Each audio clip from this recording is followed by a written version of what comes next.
Hi, everybody. I'm Catherine Rose, founder and CEO of ChannelWise. ChannelWise is a platform that provides channel partners access to vetted, been there, done that experts for one on one video consultations to help them go farther faster in their business. And today on Ask the Expert, I get to welcome my friend and ChannelWise expert, Dina Moskowitz, founder and CEO of PartnerOptimizer. Welcome, Dina. Thank you so much. It's so great to be here, and especially talking with you, who I so admire and respect. Oh, thanks so much. And it's been such a pleasure to know you all these years. And, as a fellow female founder, I know that you've been such a great supporter of me and ChannelWise. And I've watched the evolution of what you've built over the years. And it's so exciting to see what you've built and where it's going. But, talk about that I guess passion is the right word since I've known you. You're real passionate about making sure that vendors find the right partners to work with. So talk a little bit about that, that passion and why that's so important to you, and talk little bit about Partner Optimizer and kind of how it helps. Okay, sure. I'd be happy to. So, assuming our audience is partnership leaders, the thing that we mostly have in common is that we need and want and live to work with great partners who are going to drive revenue to our businesses. That's what makes us successful as leaders. It makes our companies successful. It makes our careers successful. And it makes, it's a whole value chain that you're creating, a sales value chain. Now, if you are not starting out with the right partners in the first place, then everything else gets broken or slowed down. You don't want to invest in going to a meeting with a partner who is the wrong partner to work with, right? You don't want to spend, tickets on a game or a dinner or a conference going to places where you might like the people, but if they don't have the right partnership, the right business attributes to align with your company and drive revenue, then you've wasted a lot of time and money and energy plus expectations. And there's a whole ripple effect because when we are building partner programs, we're not just recruiting a partner and then saying, great, we're all happy. We're training them. We're incentivizing them. We are putting our time and energy into co-selling with them. We're creating materials for them. We're even putting them as a business into our operations. And that means all sorts of partner tech accounts and CRM accounts are being filled with these partners. So think of all the time and money and resources that are spent if you have the wrong partners, when imagine if you could be spending time with the right ones. And That's so yeah, go ahead. I was going to say that's such a great point because I think sometimes, particularly newer companies that are starting to enter the channel, they may see it as, kind of a faster route to market, but that's not necessarily the case. I mean, over the years we've seen it. It's like a full 18-month onboarding process. So like the first 6 months, you're doing as a vendor, you're doing most of the heavy lifting, and then you kind of start to transfer some of that over, and then hopefully, the last 6 months they're taking it on. But if they're not the right partner, even that first 6 months can be an inordinate waste of time. That is true. And so imagine if you were starting out knowing it's the right partner and you're recruiting the right one with the right conversation, and they're already knowing what you're talking about. They're going to have the right customers and the right buyers. Then everything accelerates. So imagine if you could reduce that 18 months down to, 6 to 12 months, right? And imagine if you could reduce the amount of time looking for those right partners and recruiting them to 2 weeks versus months and months. So that was what I set out to do when I developed the Partner Optimizer data mining engines and the SaaS platform that we now released. And the primary goal was to say everything should be foundational to your ideal partner profile. So just like in marketing, you have ideal customer profiles, and those actually need to be what your partners are selling to as well. But we look at, what is an ideal partner profile? What kind of characteristics do they need to have so that you can intentionally look for them and intentionally recruit them, because you know up front who they are and that they're going to be well aligned to you. Well, that's a great segue into my next question. So let's say we'll talk about established folks in the channel later, but initially let's talk about the folks who are just kind of getting started, or maybe in the last 6 months or a year kind of like started into the channel. How do you even find the or how do you even determine what those characteristics are of your ideal partner profile? So that's a really good question, and it's an important question. So I'm glad that you're asking me it very pinpointed. And so the first thing you can do is think about, what does your product do, and who does the product help in terms of companies, or who are the users, consumers of your products and solutions. And from there you start to realize who else is going to have those customers as a partner, right? Do you need your partner to actually just refer and sell your product? Or do you need them to really know your product inside and out and service the product to the end customer? So the first thing you think about is, what types of partners would be really good partners for your assuming it's technology or any product, right? So who are those right partners for you? You may have influencers, you may have actual integrators, you may have just people who are selling in a catalog, but you have to think about who those right partners are. So that's the very first step. And then you have to think about, what are their expertise? What do they offer? What does their business look like? That could demonstrate to you that they have the capability to understand and resell your products, right? So we call that the persona. First thing that's so important is, what is the persona of a partner? Um, there's three other buckets of things that we talk about that, help you actually figure out and find those right partners. Yeah, So, that would be great to uncover that, because I mean, pretend, because we always talk about the fact that there's no degree in channel, right? And there's no, correct. there's no there's no real solid knowledge base. I mean, there's some partnership stuff out there and ecosystem stuff, but the IT tech channel is, its own thing. It has its own personality, has its own, acronyms, has its own a lot of things, right? So Yep. let's say you're a new SaaS company and you kind of parachuted in here. Um, and you say, figure out your ideal partner profile, where would you even start? So I think that's one of the great things about what Partner Optimizer does. And one of the things that you put so much thought into is the fact that, it used to be that you'd get like a list from one of the, from one of the magazines out there, and you'd start calling them and asking them questions about what they do and who they sell to. But now, with so much data being out there, you've been able to really get that data and synthesize it. So, Correct. perhaps you could say to someone like you, "Oh, we're a cybersecurity company that sells this type of product, and our best end user is a mid-sized company or whatever." And then it sounds like what you've done is take all that data from over the years and all the different partners that you've been involved with, and put it into a database that you can plug those parameters in, and you could say to that customer, based on companies like yours, this would be your ideal partner profile. Is that an accurate assessment? It's very close. So what we've done is said, what are the most important business attributes in order to assess what a partner looks like? We say, what's their partner DNA? And when you look at their DNA, that rolls up into a genome or a profile or a footprint, right? And so we try to do data mining, which is real time, live. We go out in the world online and we build our database and refresh it on a regular basis, so that we're finding in each company the business attributes that, when you put them all together, you get a good feeling for what type of company, what expertise they have, what their ideal customer is. So are they serving healthcare or manufacturing, big or small companies, government or private, or education, or whatever it may be? What else is in their tech stack? So are they selling things that are competing with you already? And is that a problem? Are you a Mm-hmm. better, newer product that it won't matter?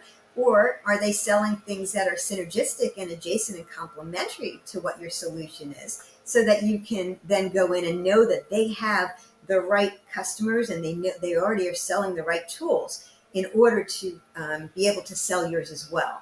And then we look at things like certifications and competencies and compliance. all of these different things roll up into who this company is, and are they, from a public digital perspective, looking like a company that would be a really good fit for you. Got it. Does that make sense? Well, yeah. What kind of mistakes do you see a lot of these companies, particularly newer ones, entering the channel? What kind of mistakes do you see folks trying to, coming up with their ideal customer profile, or excuse me, ideal partner profile, and how can these be avoided? And I think that one of the things that I'm just going to say is that it's not a collection of emails, right? Mhm. So I always Right. think that is like one of the number one things when people are saying to me, I just need more partners. No, no, no. You need the right one. So, but besides that, what are some of Yeah. the challenges that you've seen and how can companies avoid them? Okay, so they're pretty simple and easy, and they require you do the thinking up front rather than going and trying things without assessing and without as much intention as you could. And so, one of the first things that when we get into a new channel position, we see all the time that new channel executives will do, or partnership leaders. They'll go to the competition's website and they try to grab their partners. And they say, we now have our best partner list. We're going to go after them. Well, there's a lot of things that aren't good about that. Number one is, if only 5 to 10% of those partners are driving revenue to that customer, that competitor of yours, then those 5 to 10% are probably very loyal to them, and all the others probably aren't good partners to them either. So you're right there. You're not getting enough insight from a list like that to know whether you should be spending time on all of those partners. So that's one of the things. So the next thing is, when you do think you have a good partner that's driving revenue or has potential, or that one, go on their website and look at what else they sell. Because another top problem that channel chiefs experience or do when they're building a partner program is they forget that their product is one of many solutions in a tech stack. So just because you have the greatest software or hardware or whatever it is, it doesn't mean that your partner is going to drop everything and just sell your solution, or that the end customer is going to drop everything for your solution, because they have other things they've already installed or implemented and other things that may overlap.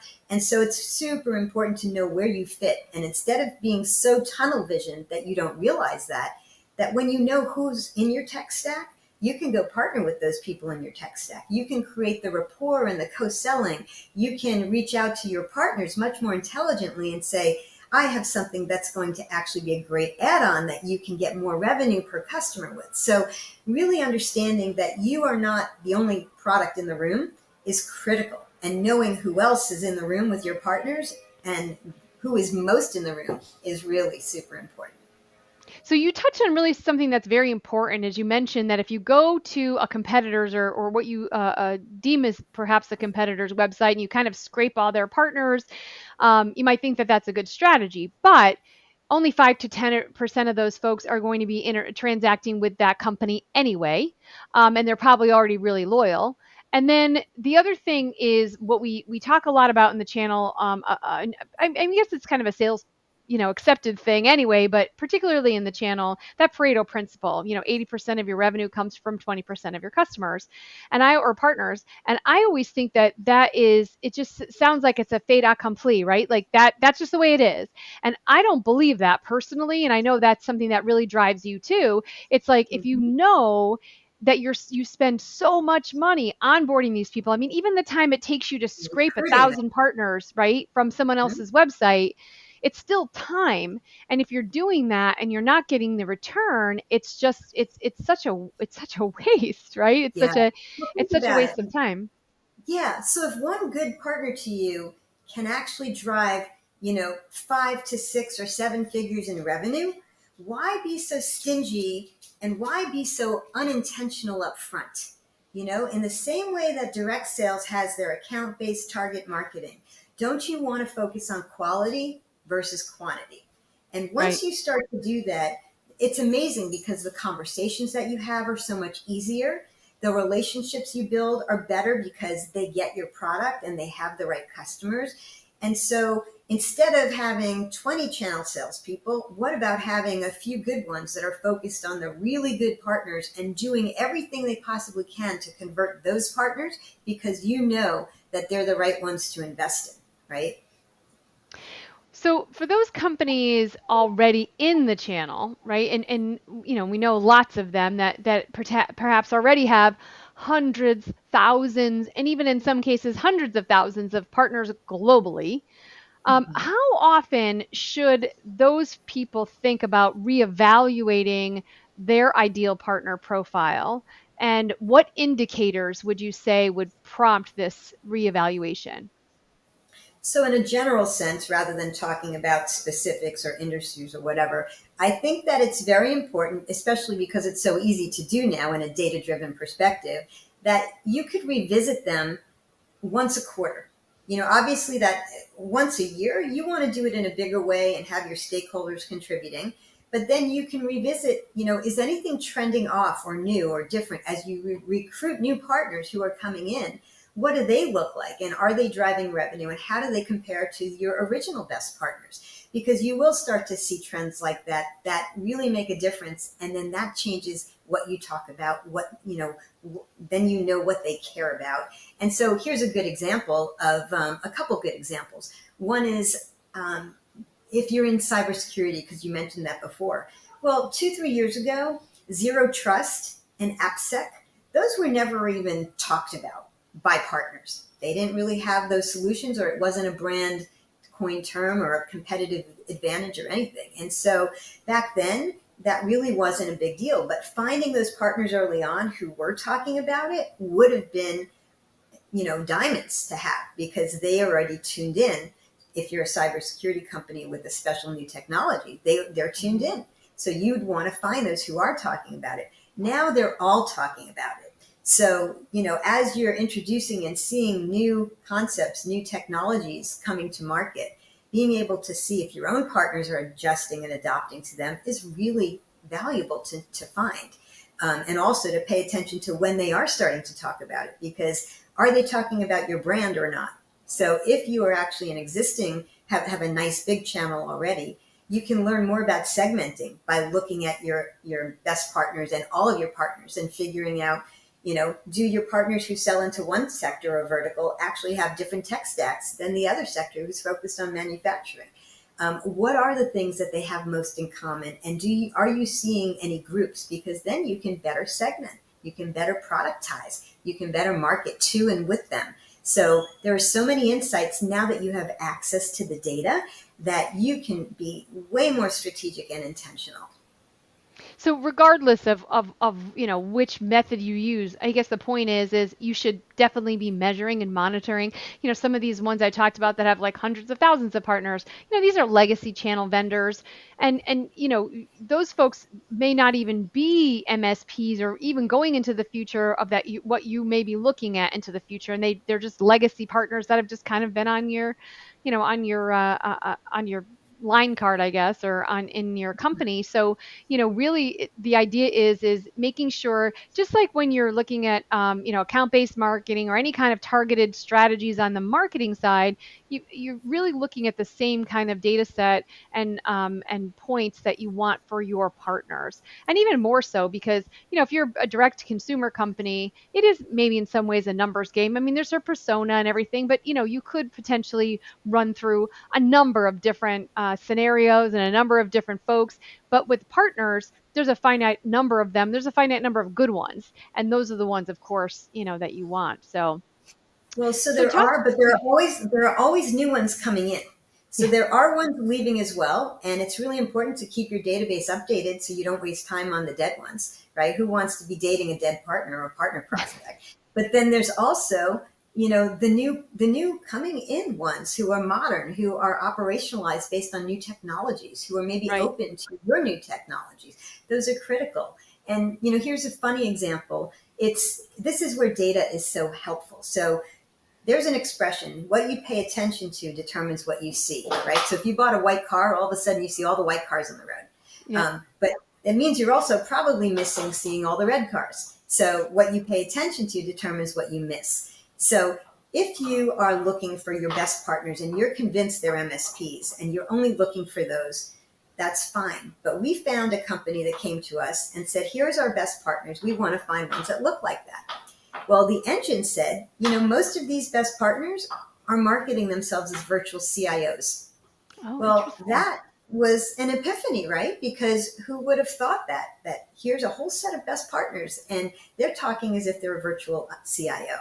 That means we Hmm. should talk to our virtual CIO community, expand it, and look for more of those. So that's where what you pay attention to, if you're missing that point, you're missing a whole market opportunity. So that's where it's so critical to leverage these newer types of tools and research into who your partners are, whether you use a tool or you go out and manually take a look at partner after partner. It's important to uncover those new trends. Thank you. Well, thank you, Dina, for joining us today, and really appreciate you and your support of us at ChannelWise, and of course, the reason that you're doing what you're doing and how focused you are on really helping channel companies understand and target and maximize the relationship with their partners. So, anyone out there, if you want to talk more with Dina about your ideal partner profile or how to uncover those critical partners that can help you take your business to the next level, please go ahead to channelwise.com and you can find her profile there.